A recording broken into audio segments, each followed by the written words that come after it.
Aujourd'hui, le 6 juin 2025. Première lecture.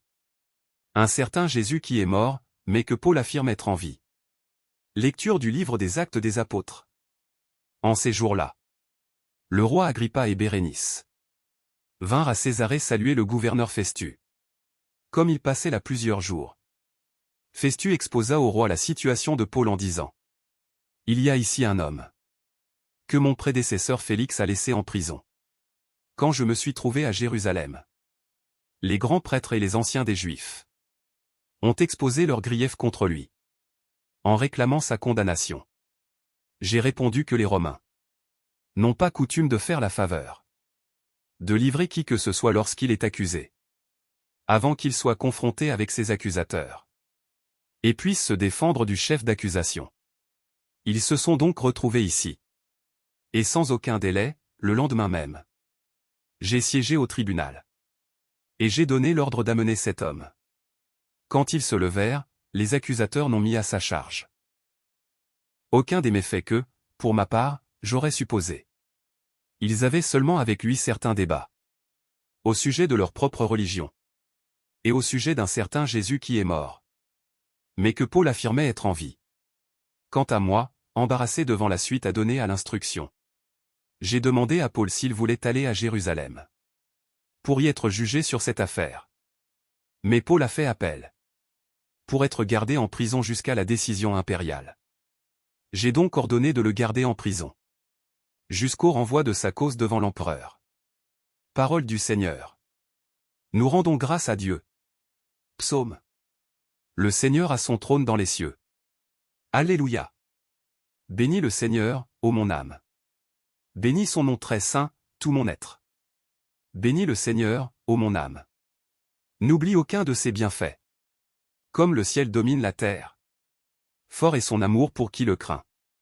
Aussi loin qu'est l'Orient de l'Occident, il met loin de nous nos péchés. Le Seigneur a son trône dans les cieux. Sa royauté s'étend sur l'univers. Messager du Seigneur, bénissez-le. Invincible porteur de ses ordres. Évangile. Sois le berger de mes agneaux. Sois le pasteur de mes brebis. Alléluia. Alléluia. L'Esprit Saint vous enseignera tout, et il vous fera souvenir de tout ce que je vous ai dit. Alléluia. Évangile de Jésus-Christ selon saint Jean.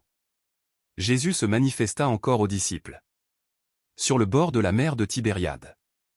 Quand ils eurent mangé, Jésus dit à Simon-Pierre : « Simon, fils de Jean, m'aimes-tu vraiment, plus que ceci ? » Il lui répond : « Oui, Seigneur. Toi, tu le sais, je t'aime. » Jésus lui dit : « Sois le berger de mes agneaux. » Il lui dit une deuxième fois : « Simon, fils de Jean, m'aimes-tu vraiment ? » Il lui répond : « Oui, Seigneur. Toi, tu le sais, je t'aime. » Jésus lui dit : « Sois le pasteur de mes brebis. » Il lui dit, pour la troisième fois : « Simon, fils de Jean, m'aimes-tu ? » Pierre fut peiné. Parce que, la troisième fois, Jésus lui demandait : « M'aimes-tu ? » Il lui répond : « Seigneur, toi, tu sais tout. Tu sais bien que je t'aime. » Jésus lui dit : « Sois le berger de mes brebis. Amen, amen, je te le dis. Quand tu étais jeune, tu mettais ta ceinture toi-même pour aller là où tu voulais. Quand tu seras vieux, tu étendras les mains, et c'est un autre qui te mettra ta ceinture pour t'emmener là où tu ne voudrais pas aller. » Jésus disait cela pour signifier par quel genre de mort Pierre rendrait gloire à Dieu. Sur ces mots, il lui dit : « Suis-moi. » Acclamons la parole de Dieu. Louange à toi Seigneur Jésus.